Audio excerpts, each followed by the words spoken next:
প্রতিষ্ঠান দরকার। বিনীত অনুরোধ, মক্তব ছাড়া কোনো মসজিদ চলবে না, কোনো মসজিদ চলবে না।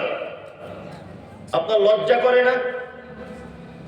আপনার লজ্জা থাকা তো দরকার। ABCDEFG একটা ছেলে এই প্রাইভেট পড়ে মাসে 500 টাকা দিতে হয়, 500 টাকা। আর আপনার ছেলে মক্তবে কোরআন তেলাওয়াত করতে যায়, আপনি মাসে 100 টাকা দিতে পারেন না কেন? কেন দিতে পারেন না আপনি? দুনিয়াবি স্বার্থের জন্য আপনি 500 টাকা দেন। ছেলে মেয়েরা সকাল হলে বলছে টিউশনি করতে যায়, ও কি মাইকের মধুসূদন দত্ত হবে? টিউশনিটা বিকালে পড়তে যেতে পারে না, 12টায় যেতে পারে না। একটা কথা বলে দিই, শুনে রেখে দেন। মূলা বুঝেন? মূলা, মূলা সবজি, মূলো বড় বড়, কি বলে আপনাদের? মূলা বলে তো। সকালবেলাটা আপনি মূলা খেয়ে নিলেন, মূলা। দুপুরবেলা বিরিয়ানি খেলেন, রাতের বেলা Chennai king, super king hotel থেকে পায়া আর মোটামুটি নান রুটি খেয়ে নিলেন। আচ্ছা বলুন তো, রাত 12টা পর্যন্ত ঢেকুর উঠবে কিসে? কেন এত দামি বিরিয়ানি দিয়ে মূলা আটকানো গেল না? এত গরুর হাড্ডি দিয়ে মূলা আটকানো গেল না? গেল না। তার মানে ফার্স্ট মর্নিং এ যদি আপনি মূলা খান, ওর বৈশিষ্ট্য হচ্ছে সারাদিন ও আপনাকে বলবে আমি ভিতরে আছি, তুই যতই বিরিয়ানি লাগাস আমাকে পারবি না। তা আপনার ছেলে যদি ফার্স্ট মর্নিং এ সকালবেলা ঘুম থেকে উঠে যদি মক্তবে কোরআন তেলাওয়াত করে, তাহলে ভাববেন সারাদিন শয়তান ওর পিছনে আর লাগবে না। আর সারাদিন এই কোরআনের ব্যাটারি চার্জ সারাদিন ও চলবে। ওর দ্বারা তার খারাপ কাজ করতে গেলে একবার ভেবে করতে হবে, বাচ্চা ছেলে হলেও। ওই জন্য বলছি, ফার্স্ট সকালে আপনার ছেলে যে প্রাইভেট আছে ওটা কাল থেকে ক্যান্সেল করে দেন।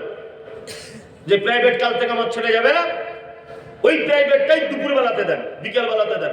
সকালবেলা আপনার বেটার কাজ হচ্ছে বিরাজ করি, আগে মক্তবে চলে যাবে, আগে গিয়ে 20 মিনিট কোরআন পড়ে এসো। তারপর মানুষের তো একটা লজ্জা শরমও থাকে। মানে মারা গেল ওই বেটা ইঞ্জিনিয়ার, মাথায় রুমাল বেঁধে এরকম করে বসে আছে, বলছে হুজুর একটু আমার বাপের জন্য দোয়া করে দেন। ঘোড়ার ডিম হবে, ও তোমার বাপের জন্য দোয়া করলে কিছুই হবে। কে বলেছে ও তোমার বাপের জন্য দোয়া করবে? তোমার বাপের মাছ, পুকুরের মাছ খাবে তুমি, তার আম বাগানের আম বিক্রি করবে তুমি, তার জমির ধান বিক্রি করবে তুমি, আর ইমাম সাহেব তোমার বাপের জন্য দোয়া করবে, তোমার বাপ স্বর্গে চলে যাবে? কে সব যুক্তি দিল? কে যুক্তি দিল সব? অন্তত পক্ষে আপনার বেটাকে মক্তবে পাঠান, যে তোকে মৌলভী সাহেব হতে হবে না, বাপ জানাজা দুয়াটা শেখ, আমি মরে গেলে রব্বির হামহুমা কামা রাব্বায়ানি সাগীরা, এই দুয়াটা যাতে বলতে পারিস একটু, এইটা শেখ। এ কেমন বাপ আপনারা? কেমন বাপ? শুনুন, আসলে আমি ঠোঁট কাটা লোক তো, বাচ্চারা জন্মের পরে বলছে মধু দেয় গায়ে মায়েরা, বলছি মিষ্টি যাতে কথা হয়। আমার মা মনে হয় মধু তখন ছিল না, দেয়নি।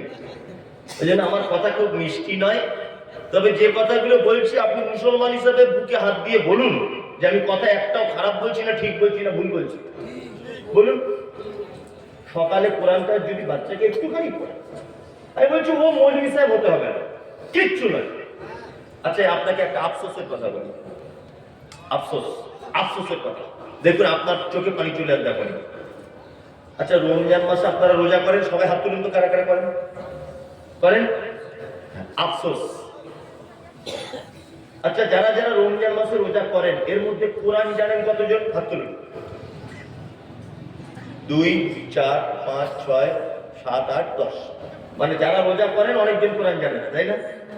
আচ্ছা রমজান মাসে যখন বিজোর রাতগুলো আসে, লাইলাতুল কদরের রাত, সবাই মসজিদে কোরআন পড়ে, আর আপনি যে পড়তে পারেন না।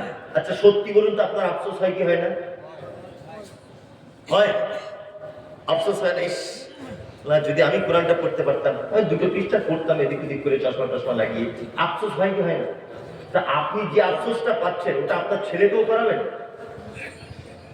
আপনি বাপ হয়ে এত বড় চিটারি করতে পারবেন? এত বড় চিটার আপনি হতে পারবেন আপনার বেটার জন্য? আপনি নিজে তো রমজান মাসে কোরআন তেলাওয়াত করতে পারেন না, আফসোস হয়। হয় না? হয়। তা আপনি আপনার বেটাকে এই জায়গা থেকে দূরে রাখবেন। ওই জন্য বলছি আপনার বেটাকে একটুখানি বক্তব্যে পাঠান, দয়া করে একটুখানি বক্তব্যে পাঠান। ইনশাআল্লাহ পাঠাবো, ইনশাআল্লাহ বলুন।